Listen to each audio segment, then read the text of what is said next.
Lassoed by the Would-Be Rancher. By Melinda Curtis. Prologue. When Franny Bouchard was 10, there were 3 things she loved completely. Sunny, her horse, who was the best cutting horse her father had ever trained, plus the most beautiful creature on the planet. Kyle Clark, who was 2 years older than she was and had come over to her family's ranch the previous spring to help move cattle from the winter grazing pastures to the ranch proper. She'd beat him at the county fair roping competition, and he'd bought her and his sister, Emily, ice cream to celebrate. He hadn't cared that he'd been beaten by a girl. Franny was going to marry that boy one day. And stories. Franny loved stories. Scary stories, stories about aliens, westerns, Nancy Drew mysteries. Whatever books she could get her hands on, she read. And when she'd been allowed to go on her first cattle drive, she'd been ecstatic to learn that at night the adults sat around the campfire and told tales. One particular night, Gertie Clark had promised to tell a story about merciless Mike Moody, who was Second Chance, Idaho's very own bandit. Franny shrugged deeper into her jacket, shivering more from excitement than the high mountain cold. Dinner had been eaten. Horses taken care of. The cattle were mostly quiet. The Clarks and the Bouchards gathered around the large fire beneath a blanket of bright stars. Granny Gertie. Emily sat next to Franny on a log. Do we have to hear about merciless Mike again? She turned to Franny, rolling her eyes. She tells that one all the time at home. But I never get to hear it, Franny said quickly.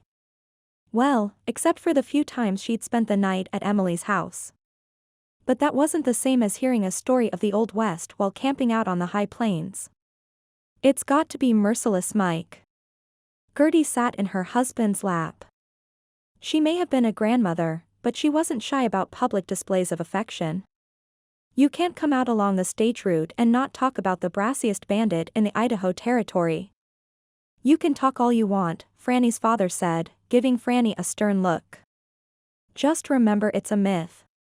Gertie and Percy laughed. Those two laughed a lot.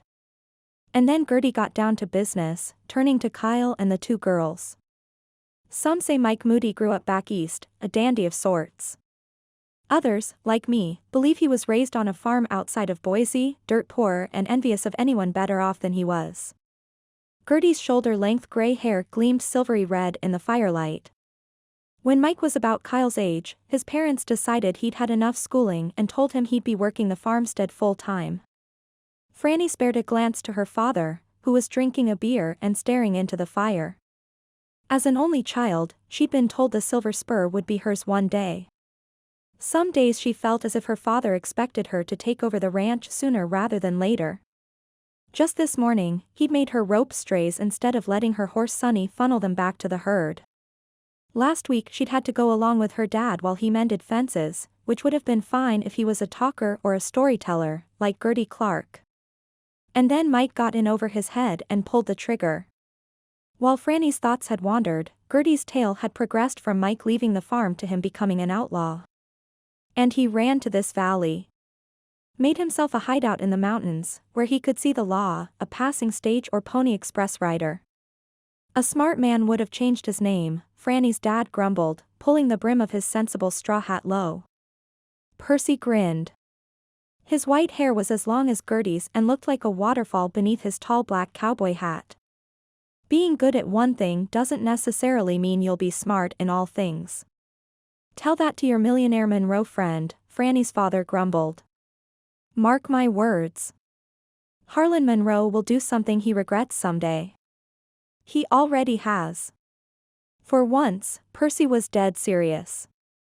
The cattle drive campfire is for storytelling, not kibitzing. Gertie got up and went to sit next to the kids on the log. There's something to be said for admitting who you are to the world, be it with your name or your actions. She pulled in a deep breath and shook herself, as if needing to shake off the bad. Where was I? Oh, yes. They said Merciless Mike had one of the fastest horses in the Idaho Territory. He'd hold up the stage or rob a poor unsuspecting settler on their way out west and be gone before they drew bead on him with a rifle. That's fast, Kyle whispered.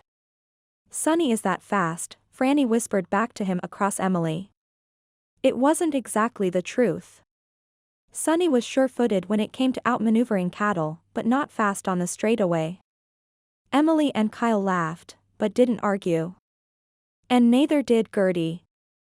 But old Mike got cocky.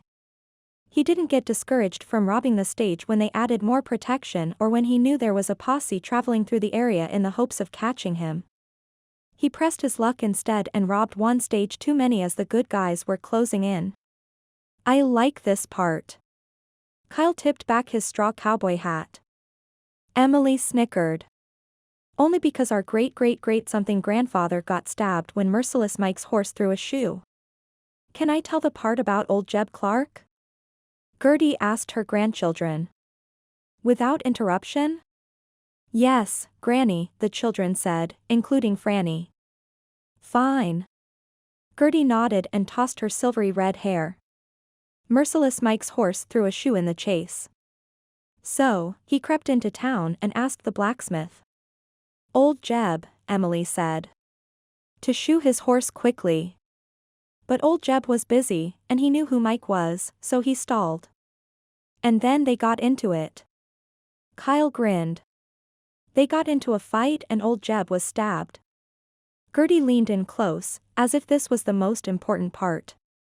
Which would have meant the end of the Clarks and second chance if not for having a doctor in town. Or if the posse hadn't ridden up before Merciless Mike could finish him off. Kyle grinned again.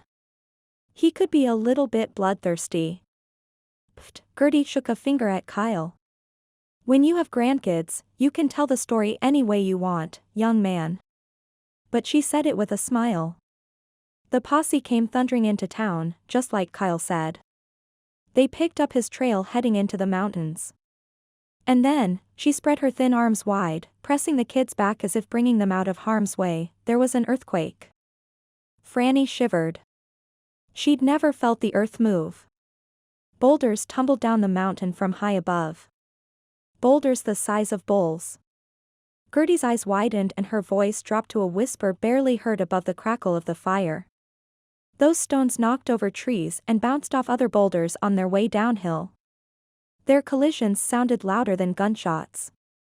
And when the shaking and the rolling stopped, a riderless horse raced past the posse toward town. It was Merciless Mike's horse.